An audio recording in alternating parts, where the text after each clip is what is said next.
Aleluia, glória a Deus. Nós estamos felizes por voltar para Curitiba, por nos reencontrarmos com vocês. Eu estava com muita saudade de apertar vocês. Eu não sei, eu não tenho essa linguagem de amor, toque físico, mas eu gosto de apertar as pessoas, entendeu? Eu gosto de falar, gosto de apertar as pessoas. Então dá uma olhadinha aí para o seu vizinho e fala: anime-se no Senhor. Diga assim: Deus tem coisas boas para você nesta noite. A pastora falou: quem ficou aqui em Curitiba, né? Pelo menos nós estamos dando risada. Quem foi para a praia está com chuva. A gente fala assim: eu não fui porque ia chover. Mas nós estamos aqui, melhor ainda, o Senhor está aqui. Vou dar um breve relato para você das coisas que aconteceram com a gente lá em Portugal. Algumas pessoas achavam que nós tínhamos ido para ficar lá em Portugal, mas não, gente, a gente tinha um compromisso, temos um compromisso com essa casa, e a gente foi realmente somente para passar 6 meses. Ficamos lá 170 dias. 170 dias. Chegamos no dia 21 de agosto e retornamos dia 10 de fevereiro. Então isso deu 170 dias. Então essa história é o seguinte: antes da pandemia, um ano antes da pandemia, eu estava na sala de oração e Deus colocou uma impressão no meu coração. E essa impressão era o seguinte: eu vou fazer com vocês algo inesperado, algo grande. Eu vou tirar vocês desse lugar e eu vou levar vocês para um lugar muito distante. Eu cheguei em casa, eu costumo dizer, né, que eu não vejo, as pessoas veem anjo, veem o mover de Deus. Eu não vejo quase nada disso, tá? Eu não ouço, as pessoas falam: eu estou ouvindo a voz de Deus, aleluia, glória a Deus. Eu não ouço. Tem pessoas que sentem, às vezes estão nesse ambiente aqui, está sentindo a presença de Deus, choram e tal, e eu pareço um gelo, eu não sinto. Hoje à tarde eu até procurei no YouTube esse avivamento que está acontecendo nos Estados Unidos. Quem está sabendo dessa algo grande que Deus está fazendo numa universidade?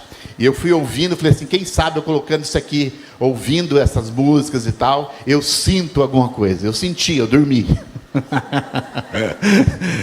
Mas eu tenho algumas impressões, e quando eu tenho uma impressão, algo dentro de mim, eu fico com aquele negócio.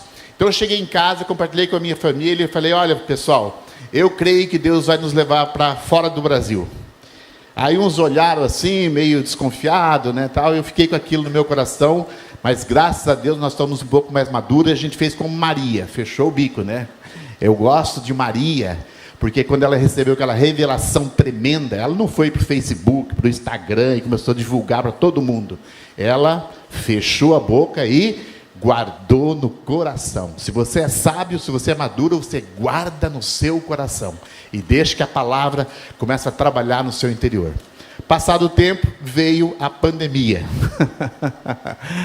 Interessante que a Rafaela estava para fazer o vestibular e ela não tinha decidido o curso que ela queria fazer ainda, e a mãe dela disse para ela: faz esse curso aqui, que era comunicação institucional. Ela: mas eu não sei, tal. E estava chegando no dia, e a mãe dela apressou ela, falou: faz esse curso, já que você não tem algo definido, é mais ou menos a área que você tem inclinação. E ela fez o vestibular, passou, graças a Deus, passou em primeiro lugar nesse vestibular, na Federal.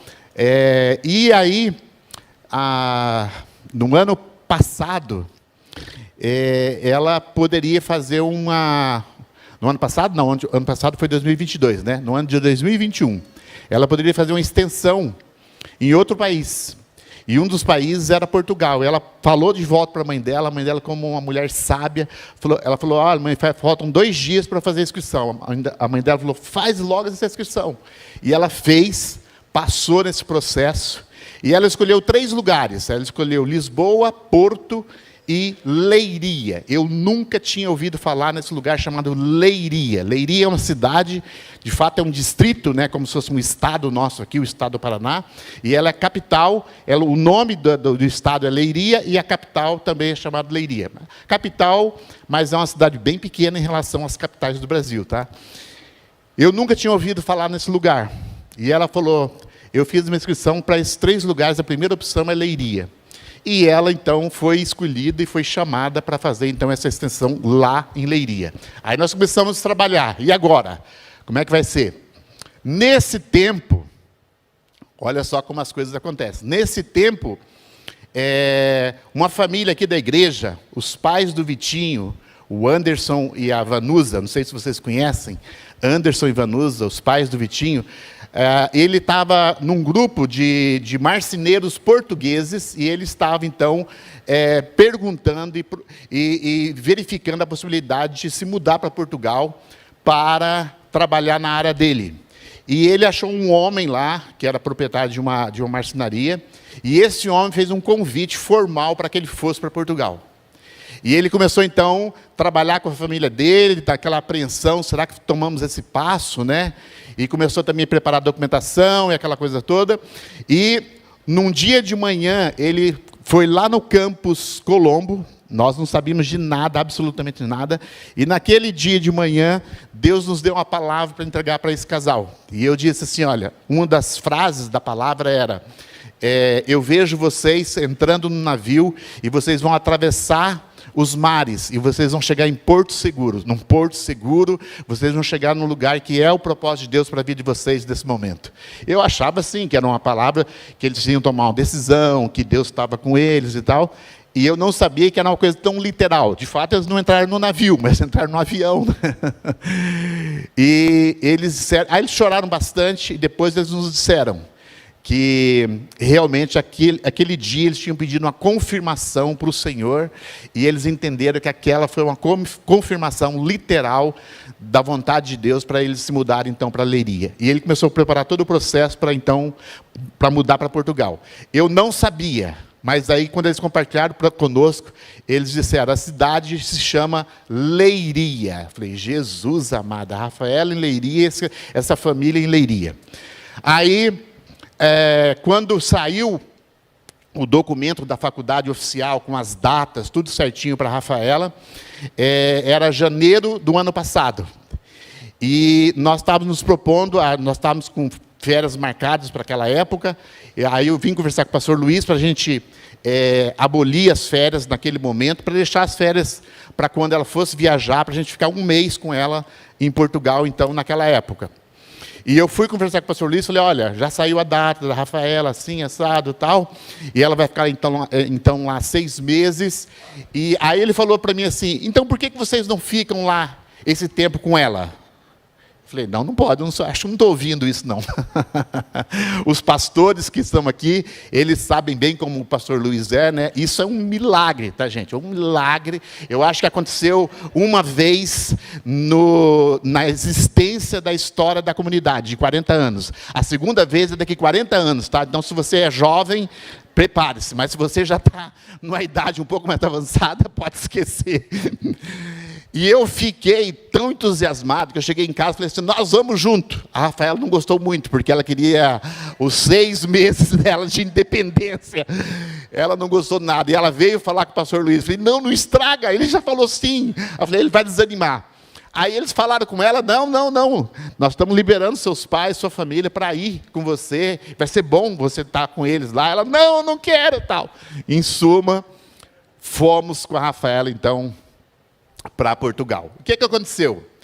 Poucos dias antes, essa família começou a apoiar a gente, porque morava na cidade de Leiria, mas nós precisávamos de um apartamento, precisávamos de uma casa, e precisávamos de uma casa mobiliada, porque não tinha como a gente chegar lá e começar a comprar coisa e tal. Essa família se dispôs, então, a nos ajudar. Graças a Deus por essa família.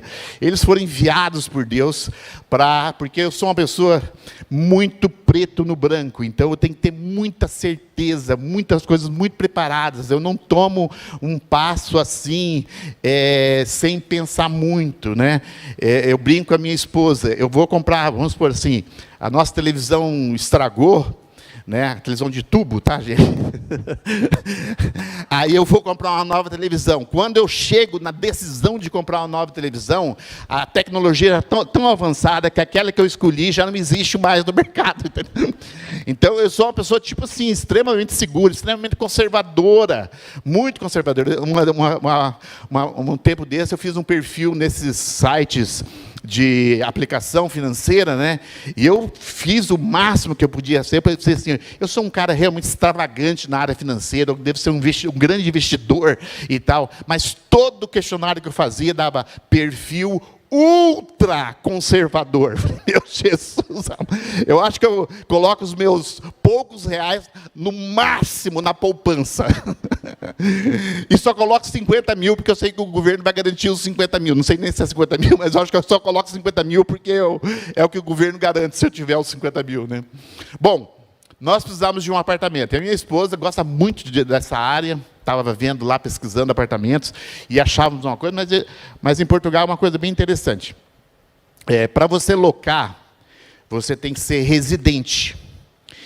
Obviamente, nós não éramos residentes. Elas são portuguesas, elas têm a nacionalidade portuguesa, então não seria tão difícil. Mas nós teríamos que provar em Portugal que nós tínhamos algum vínculo. E tem um documento lá em Portugal que se chama NIF, N-I-F, que é o documento nosso de CPF, é como se fosse nosso CPF. Todo mundo tem que ter esse NIF. Para você fazer esse NIF, você tem que ter um contrato de aluguel. Agora, você só faz um contrato de aluguel se você tiver o NIF. Então, aí, o que aconteceu? Nós precisamos alugar um apartamento de alguém conhecido, alguém que nós não precisássemos apresentar o nosso NIF, porque nós não tínhamos NIF. Nós não estávamos nem em Portugal. Então, Portugal tem essas coisas que a gente não consegue entender, gente. Só você morando lá para você entender um pouco da cultura portuguesa. O que aconteceu? Uma segunda-feira, a Cris estava procurando o dia todo lugar para morar lá, em Leiria. E o pastor Luiz estava num congresso do MFI no Sudeste, lá em São Paulo. Estava lá numa reunião. E à noite, né, ele conversando com os pastores ali, ele disse assim, olha, o pastor Josué e a pastora Cris, a família deles, estão indo para Portugal, vão passar um tempo lá. Aí um pastor, que é o pastor Fernando, perguntou o seguinte, e que lugar que eles vão estar? Ah, não sei. Sabe se é Lisboa, se é Porto? Porque geralmente as pessoas vão para Lisboa, Porto ou Braga, que praticamente só tem brasileiro. Esses são os lugares que mais tem brasileiro lá em Portugal. Aí ele, não sei, mas deixa eu perguntar aqui. Aí o pastor Luiz perguntou para o pastor, mas por que você está perguntando? Ele falou, não, porque você sabe que eu sou português, e um tempo atrás apareceu uma possibilidade de comprar um apartamento, e eu queria investir um dinheiro, eu acabei comprando um apartamento lá em Portugal. Aí o pastor Luiz passou uma mensagem para mim, no WhatsApp, pastor, para que lugar vocês estão indo para Portugal? Aí eu escrevi, Leiria. Aí na hora recebemos uma ligação do pastor dizendo, vocês já têm um apartamento lá, que esse apartamento que eu comprei é em Leiria. Gente, isso é Deus, tá? É Deus. Hoje nós vamos falar sobre florescer e frutificar, e tem tudo a ver com isso. Quando você está na vontade de Deus, você floresce, você frutifica, as coisas acontecem na sua vida. Porque nós temos um Deus poderoso que envia um casal para um pastor medroso, para ele não ficar tão inseguro, para preparar o lugar lá. Esse Deus é tão poderoso que ele pede para um pastor que tem recurso comprar um apartamento naquela cidade. E é interessante a história, não tenho muito tempo para contar, mas esse pastor não necessariamente ele estava procurando um apartamento em Leiria. Aconteceu um leilão através de um site, e ele tinha esse apartamento. Ele tinha visto outros, não tinha gostado, e ele foi nesse. Entrou no apartamento, o apartamento estava bem detonado, ele ficou 10 minutos dentro do apartamento e voltou. E Deus falou no coração dele, compra esse apartamento. E ele comprou esse apartamento pela internet. Então, aí nós falamos, glória a Deus. Então ele montou lá uma cozinha, e nós pensamos, agora vamos começar a comprar os móveis. E começamos a pedir para o Anderson e a Vanus nos ajudar para comprar algumas coisas e tal, né? Porque não podemos morar lá sem cama, sem as coisas, né? Aí um casal abençoado aqui da igreja, Paulo e Margarete já tinham morado em Portugal, nos procuraram poucos dias antes da gente mudar para Portugal, dizendo que eles tinham praticamente a mobília de um apartamento e eles estavam doando para a gente, porque eles tinham tentado vender, não conseguiram, e eles estavam crendo que Deus tinha preservado essa venda para doar, então, esses móveis e utensílios para a gente. Então, quando a gente ouviu isso, aí eu falei, não tenho mais dúvidas. Não tenho mais dúvidas. Isso porque no final do ano de 2021, o pastor Bob estava aqui na igreja, e eu pedi para o pastor Luiz que ele ia ministrar sobre os pastores. Eu pedi, pastor Luiz, dê oportunidade para que toda a nossa família seja ministrada. Então fomos nós, toda a nossa família. Eu falei, pastor Luiz, por favor, não fale nada. Não fale nada, porque eu sou um pastor assim um pouquinho... Eu tenho um pouquinho de transtorno obsessivo compulsivo. Eu só vou falar para vocês, tá? Não fala para ninguém, tá bom? Então eu sou um pouquinho assim, mais agitado, né? Eu sou um pouquinho mais agitado. Meu alvo é ser como Jesus e ser como Moisés, o homem mais manso da face da terra. Mas eu ainda não cheguei lá, então eu sou um pouquinho agitado. E eu quis realmente, depois de todas essas evidências, realmente testar Deus, porque eu não quero estar num lugar e ser terra de Moab para a minha vida. Lembra da história de Ruth e Noemi? Que a Noemi foi para a terra de Moab, e os filhos morreram lá na terra de Moab, o marido morreu na terra de Moab, e ela teve que retornar para a terra de Israel. Nunca vá para a terra de Moab. Nunca vá. Se você for para algum lugar, vá, porque Deus te deu uma palavra. E nós saímos na surdina, nós e nossa família, e fomos lá para São Paulo, fomos atrás de um profeta para profetizar para a gente. Não sei se vocês conhecem como é que é o nome dele, fofo? Ângelo Basso. Conhecem? É um homem extremamente reconhecido no Brasil. E nós fomos lá na igrejinha dele, lá num lugar chamado Monte Mor. Monte Mor. Sabe que esse lugar, Monte Mor, é uma referência a um lugar de Portugal chamado Monte Mor também. Eu não sabia. E nós não falamos nada para vocês, tá, gente?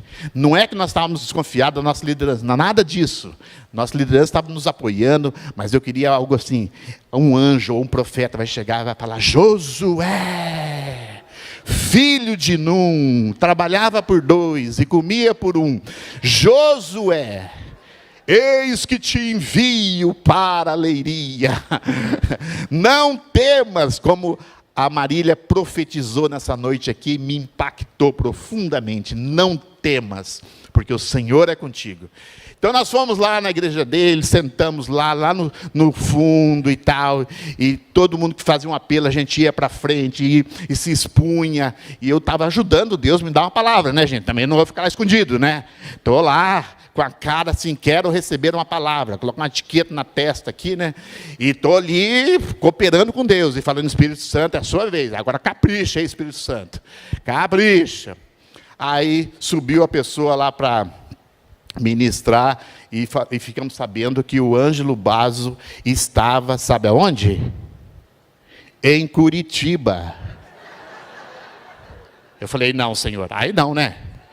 Aí para cima de Moá, aí não, né, Senhor? Poxa vida, né? Nem para me avisar, né? Então você está vendo que a minha comunhão está meio estremecida, né? Mas voltamos, quietinho e tal, como Maria, né? Alguém perguntou, o que você foi fazer em São Paulo? Fui em Olambra.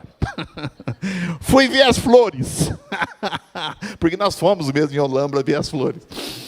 Então, voltamos, e o pastor Bob estava aqui, e nós pedimos, pastor Bob, pedimos para o pastor Luiz, deixa ele ministrar para toda a nossa família e não fala nada. E ele ministrou para um, para outro e tal, e chegou na nossa família, e ele ministrou e confirmou. Inclusive, ele até, depois que ele profetizou e que nós estávamos ali debulhando em chorar e tal, Nós falamos, o pastor Luiz falou com ele de tudo que a gente estava, a expectativa nossa e tudo, e ele confirmou e ainda deu um recado muito precioso no final da palavra. Então isso realmente marcou o nosso coração. E nós convivemos lá com os portugueses, na maioria também convivemos com os brasileiros, participamos de uma igreja lá tremenda, pastor Bruno, uma igreja realmente muito semelhante à nossa igreja aqui, uma igreja relativamente nova, mais ou menos a idade da comunidade. Para Portugal, uma mega igreja, porque tem mais de 200 pessoas nessa igreja. Portugal, se eu não me engano, tem 2% só de cristãos. Convivemos com os portugueses. Os portugueses são muito preto e branco, não tem cinza. Os portugueses, eles são assim, não tem imagem, eles são assim bem taxativos, né? Eu costumava brincar de quantas lambadas eu tinha levado no dia, porque era difícil um dia que eu não levava 4, 5 lambadas de um português, né? Eu vou contar um detalhe só para vocês entenderem. Eu estava fazendo a minha documentação para a minha cidadania. Graças a Deus eu não consegui a residência, porque é impossível lá no atual momento, são mais de 300 mil pessoas pedindo residência. Então eu não consegui a residência, mas o governo fez uma lei dando direito a esposos ou esposa, né, de casado com português ou com portuguesa, de se tornar cidadão. Então eu me enquadrei nessa lei, aleluia. Se Deus quiser, daqui uns 2 ou 3 anos, serei um cidadão português. Então nessa busca, né, pelos documentos e tudo, e aí eu tive que, para conseguir entender, porque eu não conseguia entender os detalhes de a quem recorrer, como marcar essa entrevista, e uma série de coisas. Então, a pessoa que me atendeu me deu 100 lugares para eu ir para pegar as informações. Eu mandei 100 e-mails, sem mentira nenhuma, 100 e-mails. E eu recebi muitos retornos, e os retornos eram confusos, porque eu não sabia certo o que era, o que não era. Então, eu fiz uma leitura de todos os e-mails e a maior parte deles dizia: você tem que entrar num aplicativo chamado Siga, lá você faz o agendamento para você ser atendido e apresentar a sua documentação. Então, isso todo mundo confirmava que era dessa maneira. Eu fiz o agendamento. Aí, a maior parte do país, os agendamentos eram para o meio do ano, então não tinha condição. Enfim, consegui um para 2 dias antes que a gente viajasse. E aí falei com a Cris, nós saímos de Leiria, era uma cidade a 2 horas de distância do lugar que nós estávamos, e eu fiquei muito feliz que eu estava com toda a minha documentação. Agradeço muito o pastor Reni, que me ajudou muito, agradeço minha irmã, que me ajudou, as pessoas aqui, os funcionários aqui da igreja, que me toleraram para achar essa documentação, eles mandaram para Portugal, e aí eu, com toda a documentação, estava orgulhoso de mim mesmo, que eu estava com aquele pacote de documentos, até documento que eu não precisava, eu estava lá com esses documentos, provando que eu tinha casado com a minha esposa, que ela era minha esposa, aliás, que eu era o marido dela, não é que era minha esposa, não. Eu era o marido dela, esse que tinha que provar lá. Provando que eu era o pai da Rafaela, o pai da Vitória, que elas também são portuguesas, né? Então, que eu era há 31 anos casado com ela, então, fui com essa esperança. Chegamos lá, o nosso agendamento era para as 2 horas da tarde. Chegamos ao meio-dia. Eu estava muito ansioso, tremendo, né? E aí a pessoa nos atendeu e disse: olha, o seu agendamento é para as 2 horas, mas a pessoa que vai fazer a entrevista está aqui. Então, se podemos adiantar para meio-dia. Falei, glória a Deus, melhor ainda, vou ter mais tempo. Aí sentamos, a pessoa me atendeu muito bem e tal, deu uma olhada na documentação, viu que estava tudo certo, faltava um negocinho ainda, ele pegou lá já na hora, já me entregou e tudo. Ele falou, só que tem o seguinte, esse agendamento que você fez é só para você vir aqui e mostrar os documentos para mim, para eu fazer o agendamento para você, para depois. Esse é só para você vir aqui, para a gente conversar, para saber se o documento está certo. Eu falei, sim, mas meus documentos estão certos. Então, podemos fazer já? Não, não pode fazer já. É quase que eu perguntei, o que o senhor vai fazer agora? Aí ele falou, não, é porque eu só atendo 2 ou 3 pessoas por manhã. E eu só atendo das 9 ao meio-dia. E já são 12:10. Então eu falei, tá, mas eu vou embora daqui 2 dias. E ele disse, então o senhor volta aqui, eu vou marcar para o dia 22. Aí ele olhou a agenda dele, assim, tudo em branco. E ele olhando, esse dia que eu não posso. Aí tinha um agendamento para 2 dias depois, eu ainda estaria lá. Aí eu falei, e aqui? Aqui eu vou no médico. Tá, mas eu não posso. O senhor pode ir só um pedacinho da manhã no médico e deixar um pedacinho para mim? Que eu fico aqui na cidade, espero 2 dias para fazer isso aqui. Não. Então, o português tem isso, é muito burocrático, é muito preto no branco, não tem nenhuma margem, nenhuma flexibilidade. Mas nós amamos os portugueses. 2 coisas eu descobri. Primeiro, que a minha esposa é uma portuguesa legítima, e isso fez com que eu amasse ela muito bem. Então, eu sei que a minha esposa não é brava comigo, de jeito nenhum. É porque ela é portuguesa. Então, não tem problema. Agora, não tem problema nenhum, porque eu entendo a minha esposa. Não é que ela está cheia de mim, porque eu não encho ela de jeito nenhum, entendeu? Eu sou uma maravilha. Mas, como ela é portuguesa, às vezes ela dá uma explodidinha comigo, entendeu? Coisa leve, coisa leve. A segunda coisa que eu descobri, eu sou um legítimo português. Meu Deus do céu, nem eu me aguento mais, porque eu sou um português legítimo. Eu nunca havia me entendido tanto como nesse tempo. Que eu sou muito preto e branco, tenho bastante dificuldade de entender o abstrato.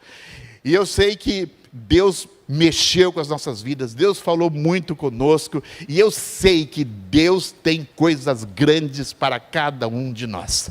Eu queria que você levantasse sua mão direita e dissesse comigo, esse ano, eu creio que eu vou florescer e frutificar.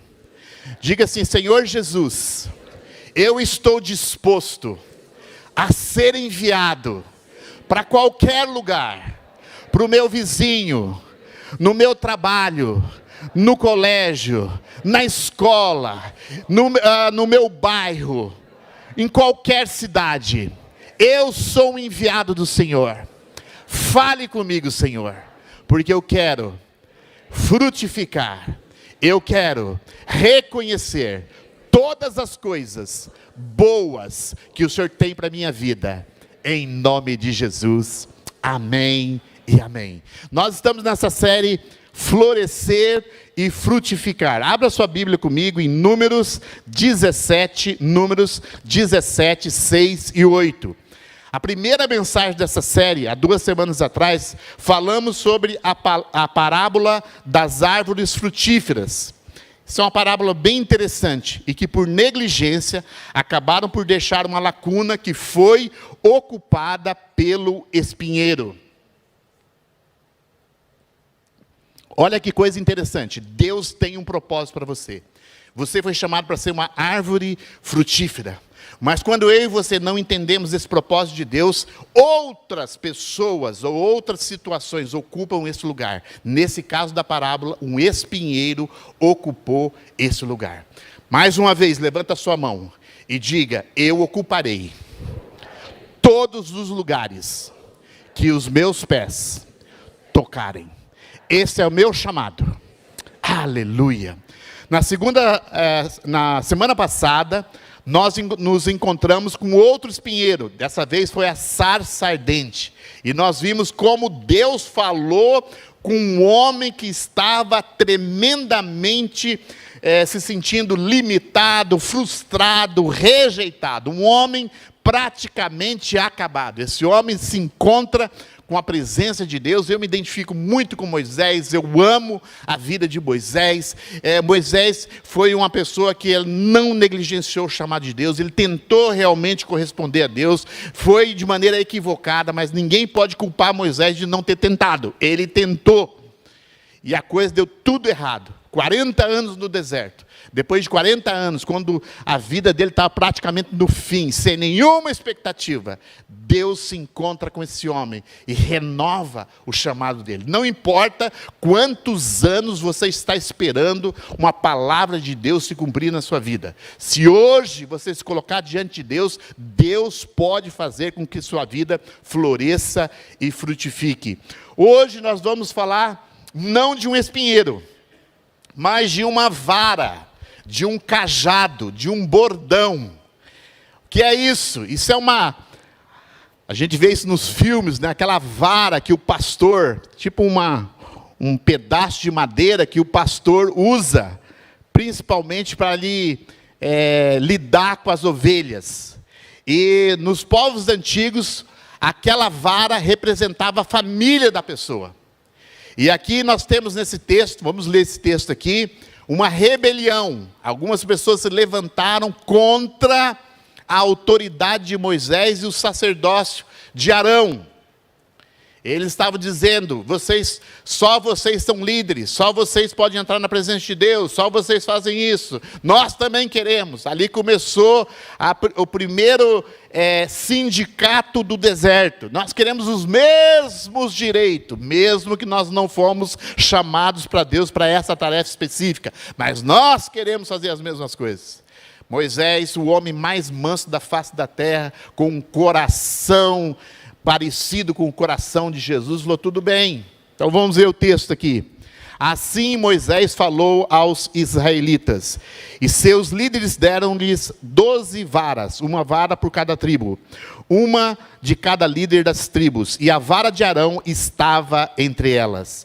Moisés depositou as varas perante o Senhor na tenda que guarda as tábuas da aliança, a tenda da aliança. No dia seguinte, Moisés entrou na tenda e viu que a vara de Arão, que representava a tribo de Levi, tinha brotado, produzido botões e flores, além de amêndoas maduras. Olha que coisa interessante. Uma rebelião está acontecendo.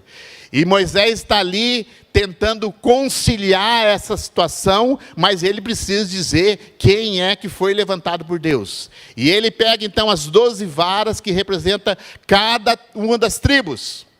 E a vara de Arão representando o sacerdote arônico, representando ali então a família de Levi, que é o sacerdote levítico.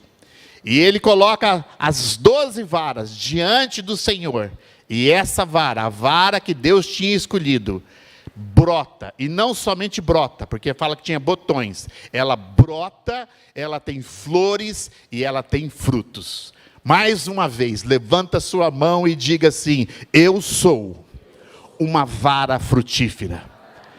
Diga assim, na minha vida, há novidade de vida.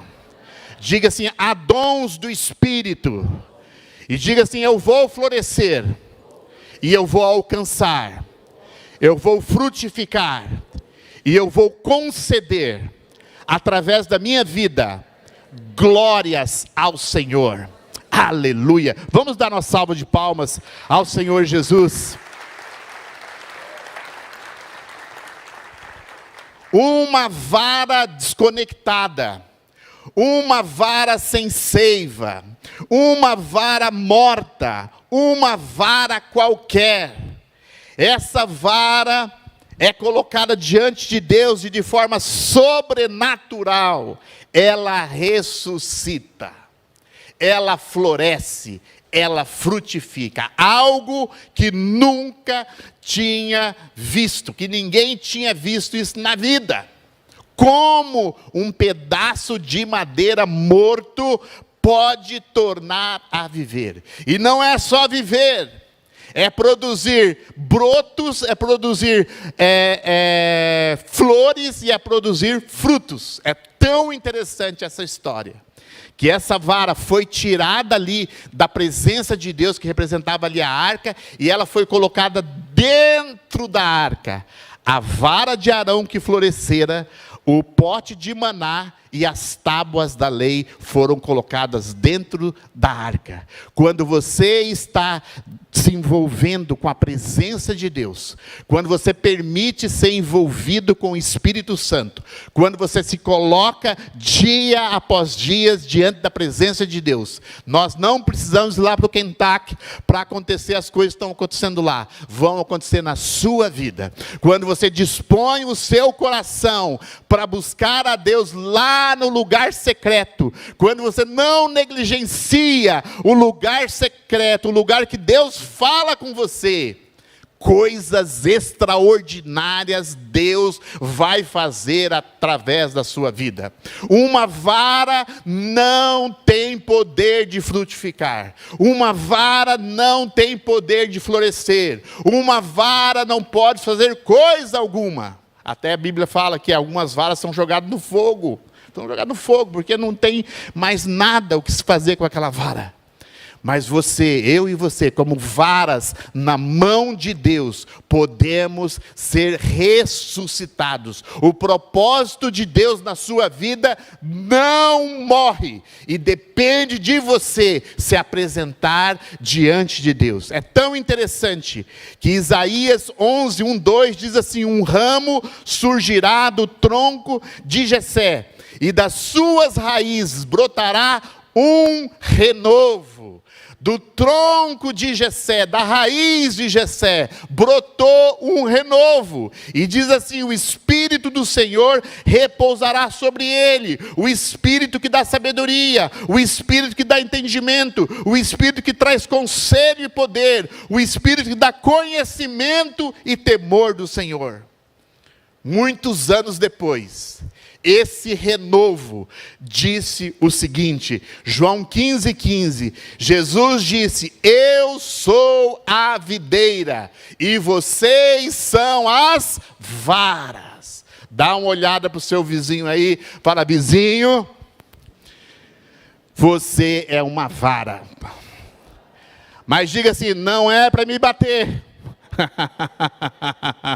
Tem pessoas que pensam: eu sou uma vara, então eu vou dar varada em todo mundo. Não, não é para dar varada em todo mundo.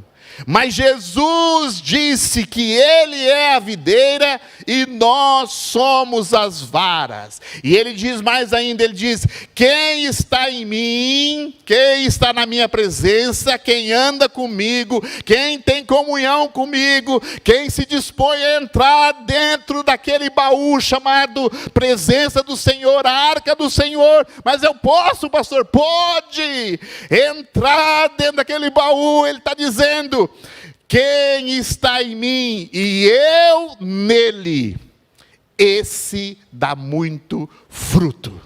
Você quer frutificar? Você quer florescer? Você quer ver uma nova estação da sua vida? Sabe, eu sei que a gente passa por estações, e na nossa vida a gente passa por invernos. Isso não é ruim. A gente passa por verões. A gente passa, por exemplo, aqui em Curitiba hoje devia ser verão, mas não é. A gente passa por verões, a gente passa por outonos, e a gente passa por primaveras. Deus tem uma primavera para a sua vida. Você não foi chamado para passar um inverno eterno. Não, jamais. Podemos até passar por períodos de inverno, mas Deus tem uma primavera na sua vida. Deus tem um verão na sua vida. Deus tem uma nova estação para você. Porque Jesus disse: quem está em mim e eu nele, esse dá muito fruto, porque sem mim nada podeis fazer. Eu e você temos que nos converter e entender que eu, na minha própria força, na minha própria inteligência, na minha própria vontade, eu não posso produzir coisa alguma. Aliás, até posso produzir, como Abraão. Tinha uma promessa e tentou dar uma ajuda para Deus. Né? Toda vez que nós vamos ajudar o Senhor, acontecem coisas desastrosas. E ele gerou Ismael. Olha só a consequência que Ismael está dando até hoje. E isso vai falar: pastor, mas eu estou aqui no Brasil, não estou no Oriente Médio, então está tudo tranquilo. Não, não, não. Nós estamos sendo afetados por Ismael até hoje, gente. Até hoje. Mas se você está em Jesus, porque sem Ele na sua vida, sem comunhão com Ele, sem submissão a Jesus, sem andar na verdade da palavra, nada podemos fazer. Agora, esse texto de Isaías e de João mexeu muito comigo. E eu creio que nesse ano de 2023, nós vamos florescer e frutificar de maneira sobrenatural. Principalmente porque nós não estamos mais debaixo do sacerdote levítico. Nós não precisamos mais fazer aquela série de esforços, de sacrifícios e de ofertas e de oferendas, porque Deus está tranquilo comigo e com você. Porque o nosso sacerdote entrou uma única vez no Santo dos Santos, e ele deu a vida dele, e ele ressuscitou, e através desse poder, desse novo sacerdócio, nós podemos entrar na presença de Deus, viver na presença de Deus e sermos pessoas frutíferas, sermos pessoas que realmente correspondem a Deus e que nos tornemos pessoas relevantes aonde nós somos plantados. Sabe que Deus te chamou exatamente para o lugar que você está morando? Você fala, pastor, mas você não sabe lá o vizinho que eu tenho. Você não sabe lá as pessoas que estão naquele bairro. Aquele bairro é muito difícil. Não, Deus te chamou. Sabe que Deus te colocou exatamente no trabalho que você está trabalhando? Pastor, mas eu não aguento lá, não me dão promoção, não me reconhecem. Pastor, se eu pudesse eu saía de lá, não saio porque eu não quero passar fome. Não, Deus te colocou ali. Por quê? Porque é ali que você floresce, é ali que você frutifica, é ali que as pessoas veem que você é um homem de Deus, que você é uma mulher de Deus, é ali que o seu testemunho é um impacto na vida das pessoas. Para isso, precisa viver na presença de Deus, porque sem Ele, eu e você não podemos fazer nada. Agora, pensando nesses versículos, pensando nessas coisas, que o Espírito Santo está dentro de nós, que o Espírito Santo é o Espírito de sabedoria, é o Espírito de entendimento, é o Espírito que traz conselho, é o Espírito que traz o poder de Deus sobre nossas vidas, é o Espírito que dá conhecimento, é o Espírito que dá o temor do Senhor dentro do nosso coração. Eu me lembrei agora à noite do texto de Efésios 1:17. Paulo está orando. E ele está dizendo as mesmas coisas lá do profeta Isaías. Ele disse assim: para que o Deus de nosso Senhor Jesus Cristo, o Pai da glória, vos dê o espírito de sabedoria e de revelação no pleno conhecimento dele. Veja só, Paulo está orando para os efésios e ele está dizendo: eu oro para que Deus vos dê o espírito de sabedoria e de revelação no pleno conhecimento de Jesus. Depois ele diz: eu oro ainda para que os olhos dos vossos corações sejam iluminados. E quando nós recebemos o espírito de revelação, o espírito de entendimento, que é o Espírito do Senhor sobre as nossas vidas, quando os nossos olhos, ou seja, os olhos dos nossos corações são iluminados, são abertos, 3 coisas acontecem. Primeiro, para que saibais qual é a real esperança do chamado que Ele vos fez. Tem um chamado de Deus sobre a sua vida. E esse chamado de Deus é para você florescer e frutificar aonde você está plantado. Tem um decreto de Deus sobre a sua vida. Deus não te chamou para você ser um fracasso. Deus não te chamou para ser uma lâmpada queimada. Deus não te chamou para ser uma lâmpada debaixo de uma mesa.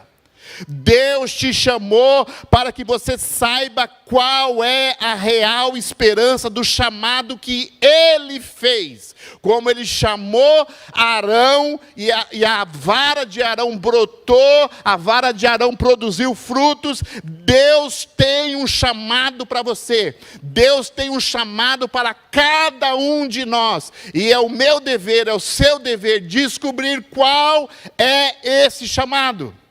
Segundo lugar, Paulo está orando aqui, e ele diz: quais são as riquezas da glória da sua herança nos santos? Há uma herança para você desfrutar agora.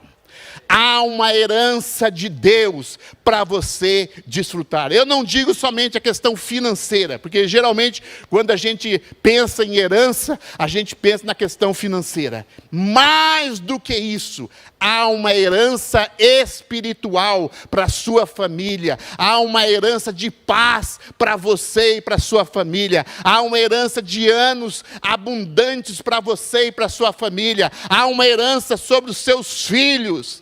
A Bíblia diz que você pode ver a sua geração frutífera. Você pode ver os seus netos, os seus bisnetos. Se você se posicionar diante de Deus, há uma herança de Deus que você pode desfrutar em vida. Algumas pessoas pensam, no céu eu vou ter uma herança. Claro, no céu é só herança. Mas a Bíblia está dizendo, para esse momento, há uma herança para cada um de nós. Depois, Paulo conclui esse texto dizendo, e perceber a incomparável grandeza do seu poder para conosco, os que cremos conforme a atuação do Senhor que ressuscitou Jesus dentre os mortos. Há um poder de Deus disponível para a sua vida. Você não vai frutificar porque você quer frutificar. Você vai frutificar porque o poder de Deus está sobre você.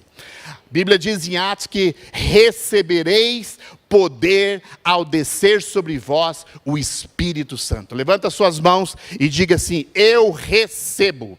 Eu recebo. Diga assim, eu recebo a iluminação dos meus olhos para que eu veja qual é o meu chamado, para que eu experimente a minha herança e para que eu perceba o poder de Deus atuando na minha vida.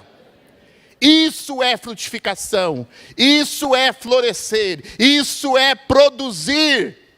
E às vezes do dia para a noite, brotos, flores e frutos.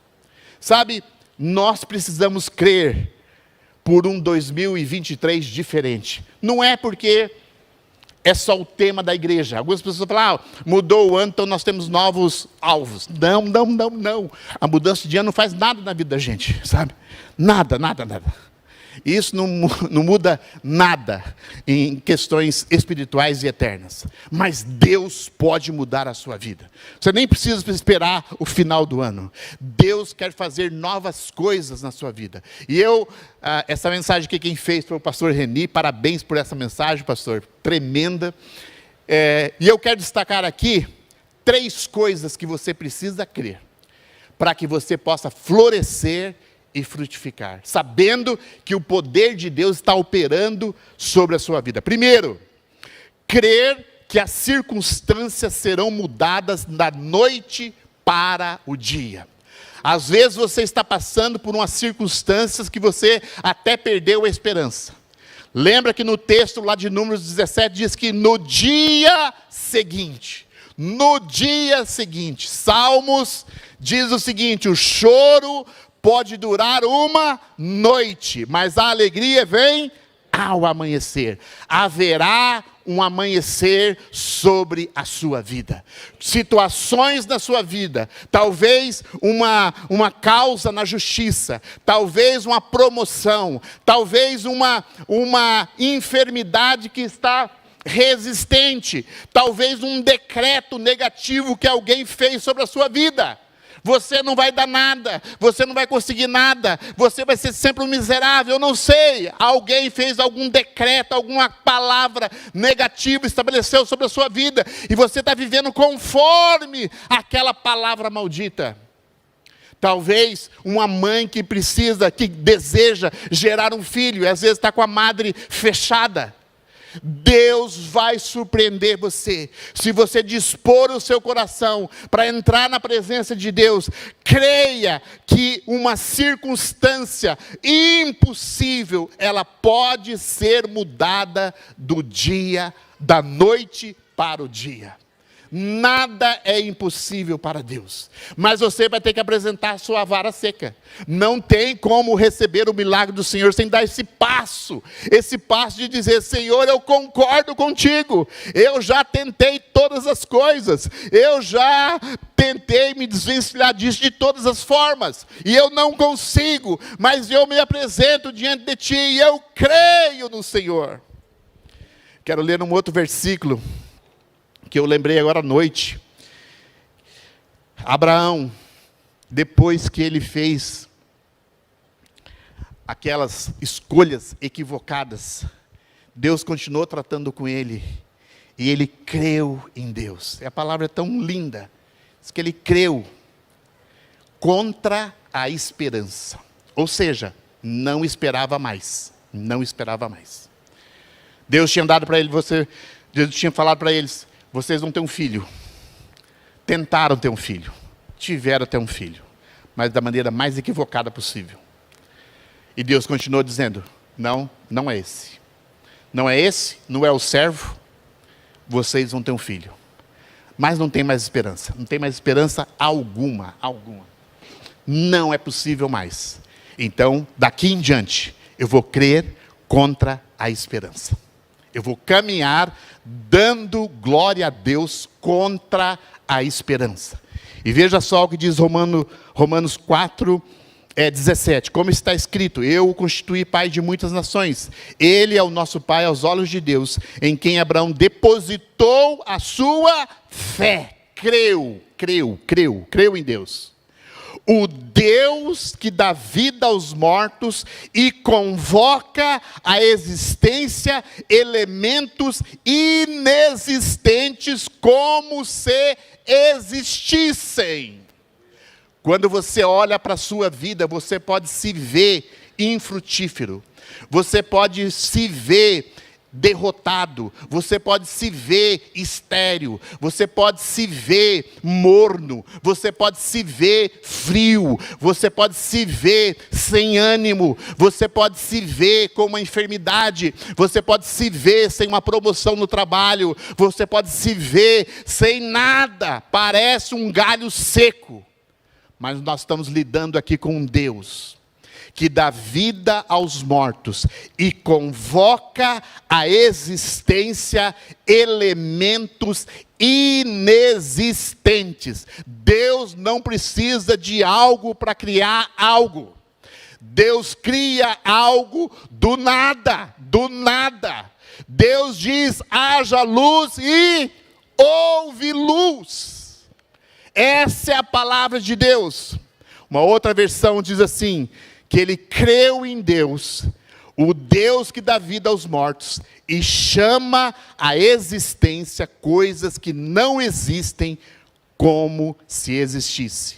Então, em primeiro lugar, você precisa crer que circunstâncias serão mudadas da noite para o dia. Segundo lugar, crer por algo novo, diferente de tudo que você já viu.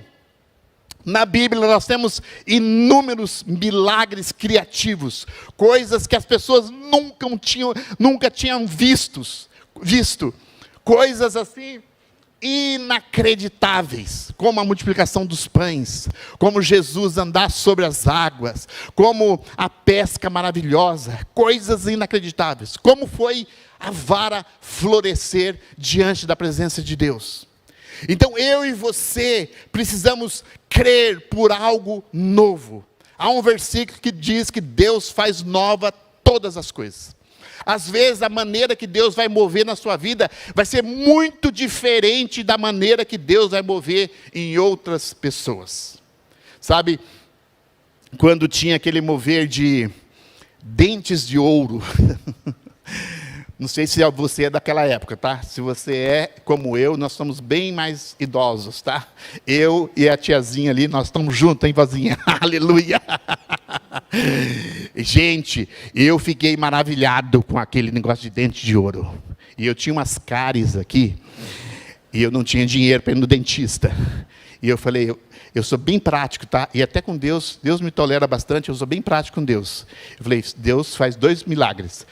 Acaba com a minha cárie e põe a obturação aí, nada menos do que ouro 24 quilates. Tá ótimo. Nós conversamos aqui, básico e tal. E aquele mover de gente recebendo dentro de ouro. Eu era um santo, entendeu?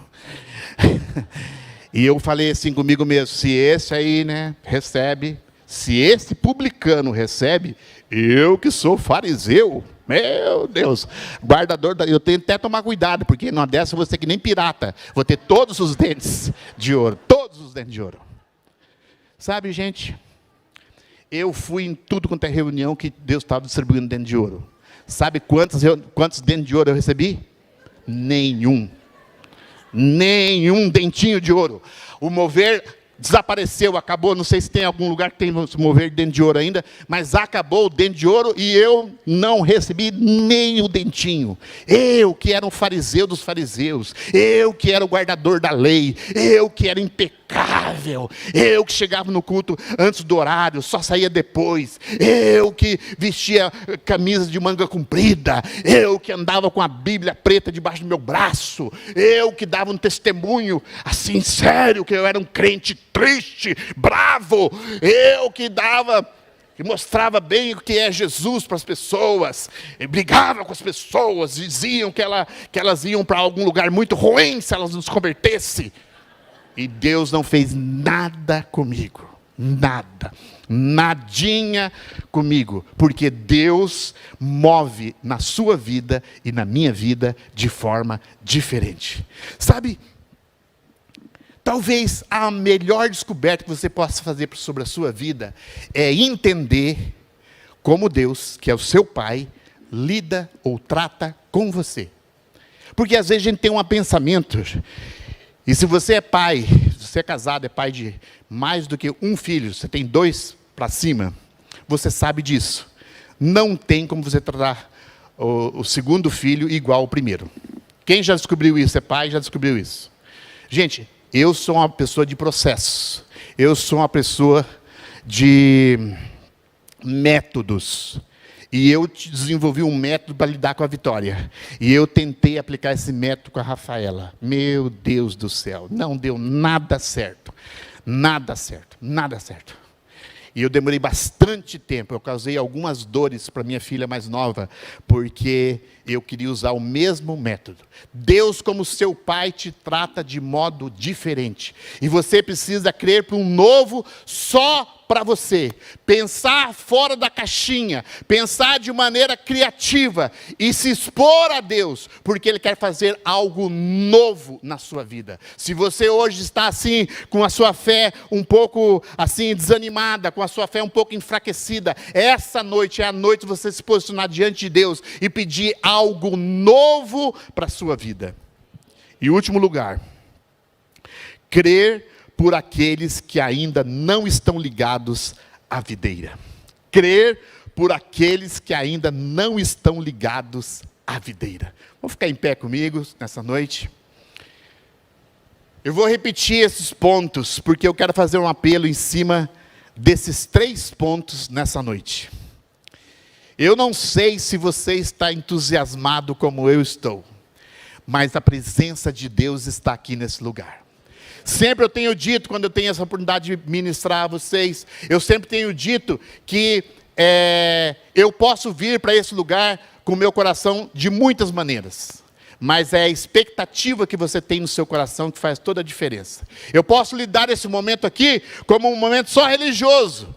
Eu tenho que vir na igreja, então eu vou na igreja e eu bati meu cartão na igreja, eu vou para casa. Amém, glória a Deus, aleluia. Mas é muito mais do que isso. Nós somos a congregação que está reunido diante da presença de Deus. E Deus quer ativar a sua fé nessa noite. Deus quer fazer com que você creia que circunstâncias serão mudadas na sua vida da noite para o dia. Deus deseja que você creia para algo novo, que algo novo aconteça na sua vida, diferente de tudo aquilo que você já experimentou. Sabe que um mover passado não sustenta a sua vida hoje. E a gente não pode viver, a gente dá glória a Deus por tudo que Deus tem feito em nossas vidas, mas nós queremos mais. Como foi cantado nessa noite, eu ainda tenho fome. Quantos ainda têm fome? Eu ainda tenho lenha. Oh, glória a Deus. Por que eu tenho fome? Por que eu tenho lenha? Para ser queimado. A minha fome ainda precisa ser saciada, Senhor. Sacia a minha fome. Sabe para quem Deus dá? Para quem tem fome. Sabe para quem Deus dá? Para quem se coloca diante de Deus dizendo assim: olha, eu sou esse galho aqui. Eu sou, como diz lá no interior, um quebra-galho. Eu não sei se você conhece essa expressão, quebra-galho. Quebra-galho é a pessoa que dá um jeitinho nas coisas e ajuda outras pessoas. Senhor, eu tenho sido na vida cristã um quebra-galho. Mas é mais do que isso, Senhor. Eu não estou conformado em ser quebra-galho. Esse quebra-galhos está agora diante da sua presença. E eu quero frutificar, Senhor. Eu quero florescer. Eu quero um novo tempo na minha vida. E, Senhor, eu quero crer por aqueles que ainda não estão ligados a essa videira. Talvez tenha um parente seu, tenha um amigo seu, tenha um familiar seu, um filho que ainda não está ligado. Talvez você está até perdendo a esperança. Você se acostumou com a situação e você perdeu a esperança. Não ora mais por essa pessoa e acha que essa pessoa, só por ela ser boa, ela já está encaminhada. Não, infelizmente não. Infelizmente não. Nós vamos receber um reavivar no nosso coração em relação a essas pessoas. Esse ano vai ser o ano que Deus vai ligar de volta. Se a pessoa estava desviada, se a pessoa ainda não recebeu Jesus, vai ligar essa pessoa à videira verdadeira. E como você gera um sonho, dizendo: Senhor, eu vou ver essa pessoa junto comigo aqui nesse lugar. E ela estará aqui também comigo, levantando as mãos e dando glórias ao Senhor. Porque esse é o propósito de Deus para a sua vida. Você é um missionário. Você é um enviado de Deus. Você é extremamente relevante. Talvez você não saiba disso, mas você é muito mais importante do que você imagina. Deus deseja usar a sua vida. Deus deseja mover na sua vida. Por isso, Ele deseja que você creia por algo novo. Por isso Ele vai remover coisas que parecem impossíveis para você. Porque Ele está desejoso que você se torne cada dia mais uma luz que brilha no lugar que você foi plantado. Que você floresça naquele lugar. Que você frutifique naquele lugar, e que as pessoas ao seu redor dê glória a Deus pela sua existência. Você é a boca de Deus do lugar que você foi plantado. Não minimize o seu chamado, porque Deus tem te enviado para florescer, para frutificar e para alcançar as coisas boas que Ele tem para a sua vida. Antes de fazer esse apelo, talvez você está aqui e você ainda não está conectado à videira. Talvez você não confessou Jesus como seu Senhor e Salvador. Presta bem atenção. Você não está aqui só porque alguém te convidou. Você não está aqui só porque você não tinha nada para fazer. É muito mais do que isso. Deus marcou o encontro com você nessa noite. E Deus quer transformar a sua vida. Nós vamos orar como igreja.